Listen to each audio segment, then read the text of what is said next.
블레셋 족속과의 그 전투, 그 믹막스 전투에서 사울이 거듭해서 실수를 하게 되죠. 성급하게 많은 일들을 하게 되고 또 제사를 드려야 하는 일, 번제를 하나님께 올려야 하는 일을 사무엘을 기다리지 못하고 자기가 그냥 해치워 버립니다. 그래서 하나님으로 하여금 많은 진노의 대상이 되고 궁극적으로는 왕권을 빼앗기는 그런 어려운 일을 당하게 됩니다. 그 뒤에 이제 사무엘상 15장에 보면 오늘 읽었던 말씀은 이 사울이 자기가 했던 실수를 돌이켜서 하나님으로부터 다시 한번 은혜를 받을 수 있는, 하나님의 용서함을 받을 수 있는 기회임에도 불구하고 이 기회를 정말로 또다시 실수와 허물로 무너뜨리고 마는 그런 안타까운 모습을 우리가 보게 됩니다. 그 블레셋의 전투, 믹마스 전투를 다 승리로 마무리하신 하나님, 그리고 오늘은 특별히 아말렉 족속을 치라고 명령하신 하나님의 그 명령에 따라서 사울은 아말렉 족속을 치러 올라갑니다. 이 아말렉 족속이 어떤 족속이냐면 잔악하고 비겁한 방법으로 이스라엘 백성들을 괴롭혔던 그런 사람이에요. 심지어는 아말렉 족속의 특징이 뭐냐면 애굽에서 나와서 광야로 한참 진행할 때 그때 그 진행의 맨 뒤쪽 끝에 어린아이와 노인과 연약한 자들이 뒤에 이렇게 처져 가지고 걸어오게 되는데 그때 이 아말렉 족속이 뒤쪽에서 이스라엘 백성들을 수도 없이 괴롭힙니다. 연약한 아이들, 연약한 여인들 그리고 노인들을 그렇게 많이 괴롭혀요. 40여 년 동안 계속해서 행군하면서 이 아말렉 족속은 비겁하게 진군이 앞에 있는 것을 뻔히 알고 뒤쪽에서 계속해서 괴롭혀서 어려움을 당하게 하는 그런 이스라엘의 아주 적대적인 관계를 갖게 되죠. 하나님이 그때 작정을 하셔요. 이 아말렉을 어떻게 처리할 것인지를 작정하시는데 신명기 25장 19절에 보면 하나님이 그렇게 말씀하셔요. 뭐라고 말씀하시냐면 25장 19절에 보면 그러므로 내 하나님 여호와께서 내게 기업으로 주어 차지하게 하시는 땅에서 내 하나님 여호와께서 사방에 있는 모든 적군으로부터 내게 안식을 주실 때 너는 천하에서 아말렉에 대한 기억을 지워버리라. 너는 잊지 말지니라 라고 명령하셔요.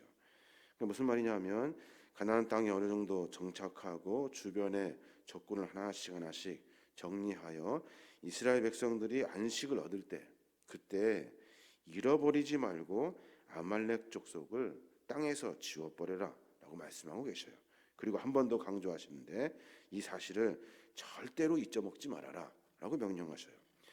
이번이 그 기회인데 하나님의 때가 되어서 사울을 통해서 아말렉을 진멸하시려고 하시는 하나님의 계획이 이제 실행이 됩니다. 눈물겨운 역사를 담고 있는 이 아말렉 족속과의 관계를 청산할 사명을 받은 사람이 사울이에요.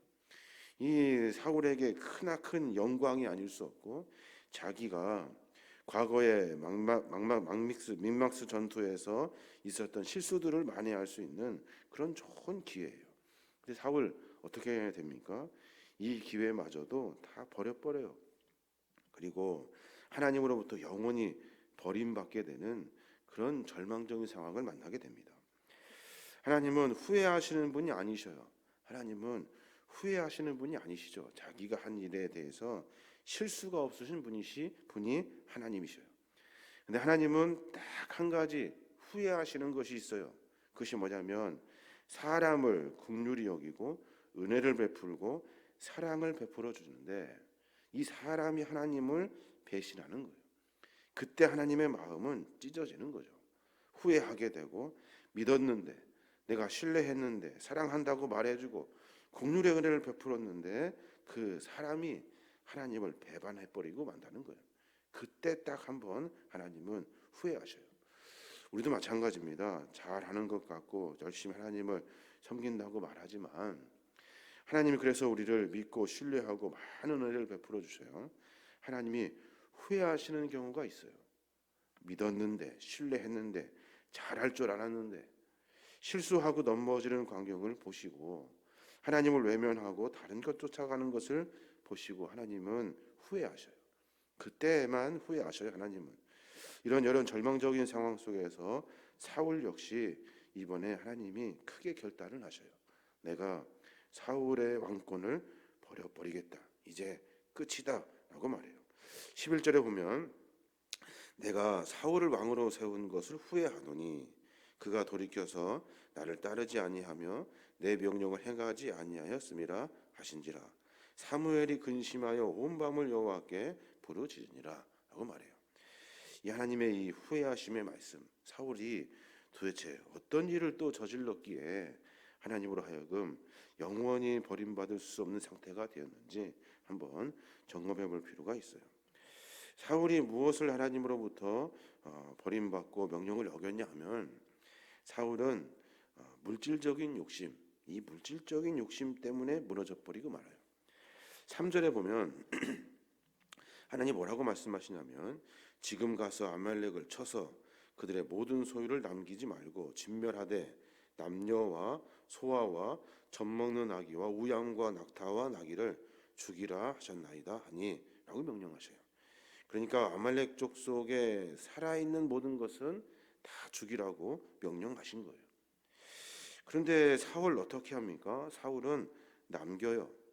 가장 좋은 것들을 남겨. 9절에 보면 사울과 백성이 아각과 그의 양과 소의 가장 좋은 것 또는 기름진 것과 어린 양과 모든 좋은 것을 남기고 진멸하기를 즐겨 아니하고 가치 없고 하찮은 것은 진멸하니라 라고 말해요. 심지어는 그 아각이라는 왕까지도 살려놔요. 그리고 가장 좋은 양, 소, 가장 좋은 기름진 것, 그리고 어린 양 다 남겨요. 다 남기고 자기의 소유로 만들어 버려요. 하나님께서 그 족속을 왜 멸하시려고 하시는지를 몰라요. 역사 가운데 그 족속 이스라엘 백성들에게 했던 일들을 기억해내지를 못해요. 사울은 욕심에 눈이 멀어가지고 그걸 다 자기의 것으로 삼아버리고 말아요. 이 욕심이 인간을 패망하게 만드는 거예요. 돈이 일만하게 뿌리가 되는 것처럼 이 욕심이 하나님의 말씀을 다 저버리게 되고 진짜 중요하게 쫓아야 할 일들을 무너뜨리게 만들어버리게 되는 거예요.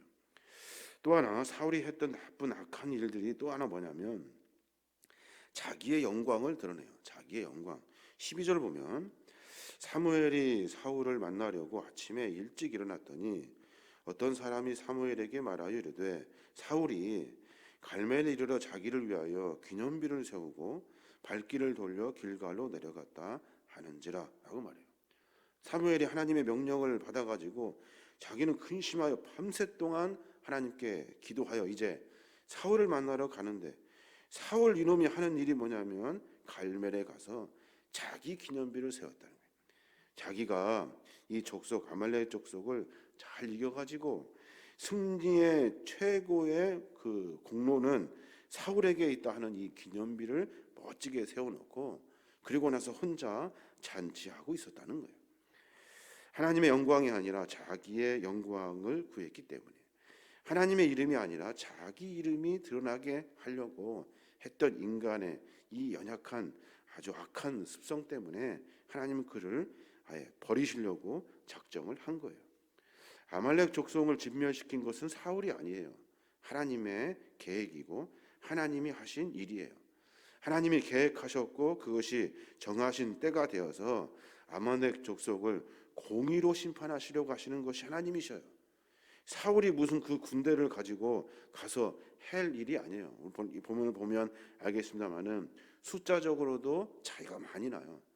이길 수 없는 전투인데 하나님이 그 일을 이루시려고 사울을 통해서 일하셨는데 사울은 하나님이 아니라 갈멜에서 자기의 승전비를 세워요. 이런 숭악한 일을 하게 되는 거예요. 하나님께로 돌아갈 영광을 가로채버리고 죄악을 범하고 그리고 하나님의 영광을 가로채버리고 자기가 그 위에 올라서려고 하는 이 교만한 마음 때문에 하나님이 그를 버리시려고 작정하신 거예요. 또 하나, 사울이 왜 하나님께 버림을 받습니까? 하나님의 명령에 불순종했기 때문에 그래요. 15절에 보면 그런 말씀이 있어요. 사울이 이르되 그것은 우리가 아말렉 사람에게 이끌어온 것인데 백성이 당신의 하나님 여호와께 제사하라 하여 양들과 소들 중에 가장 좋은 것을 남김이요 그 외의 것은 우리가 진멸하였나이다 하는지라 라고 말해요.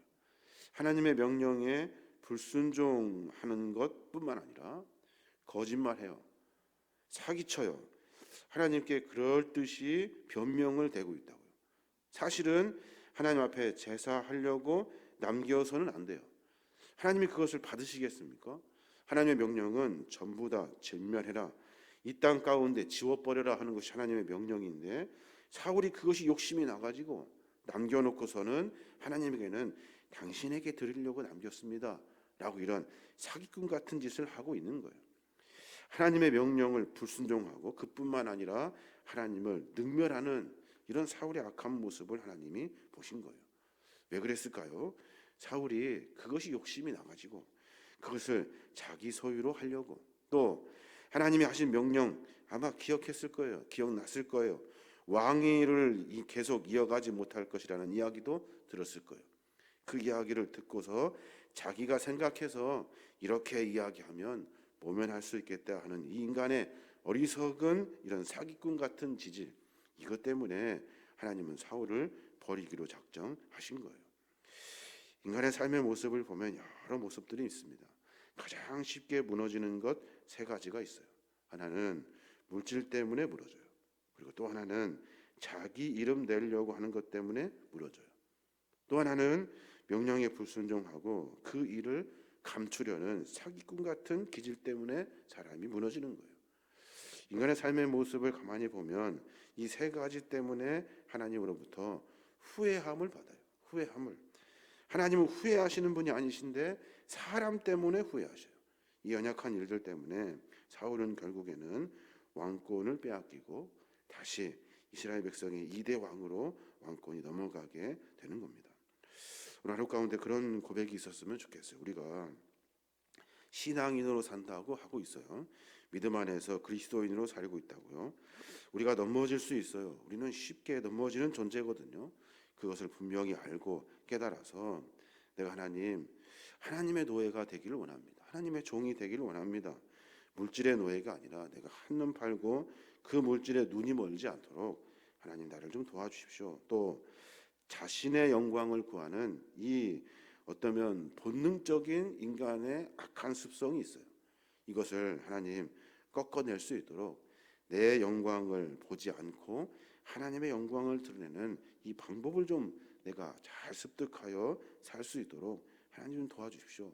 그리고 또 내 허물을, 내 잘못된 것들을 감추고 그리고 남을 속여서 그런 것들을 다 없는 것처럼 이 사기치려고 하는 그런 악한 습성들을 하나님 버려버리고 우리가 온전히 하나님의 명령에 순종하며 나아갈 수 있도록 우리를 좀 붙들어 주십시오. 이 기도가 우리의 기도가 되어야 될 줄로 믿습니다. 결론은 어떻게 됩니까? 사울은 하나님으로부터 기회를 다시 만났음에도 불구하고 그 기회를 찾지 못해요. 결국은 하나님께 버림받아요. 가장 큰 징벌인 하나님의 후회하심을 만나게 되고 하나님의 영이 그에게서 떠나버려요. 그리고 다시는 하나님 사울에 대한 역사적인 이야기가 남기지 않도록 그 뒤에 후대들은 전부 다 사라져버리고 말아요. 요나단 말고는 뒤에 아무도 없어요. 우리의 신앙의 삶의 모습 가운데 하나님과 깊은 관계를 맺어서 오로지 하나님과 함께 주님의 영광을 위해서 삶을 점검해내야 될 줄로 믿습니다. 욕심을 버리고 내 영광을 내려놓고 하나님께 나아가는 진솔함이 우리 안에 있어야 하는 거예요. 그런 신앙의 삶으로 오늘 하루도 승리하며 전진하시는 믿음의 종들 되시길 주님의 이름으로 축원합니다.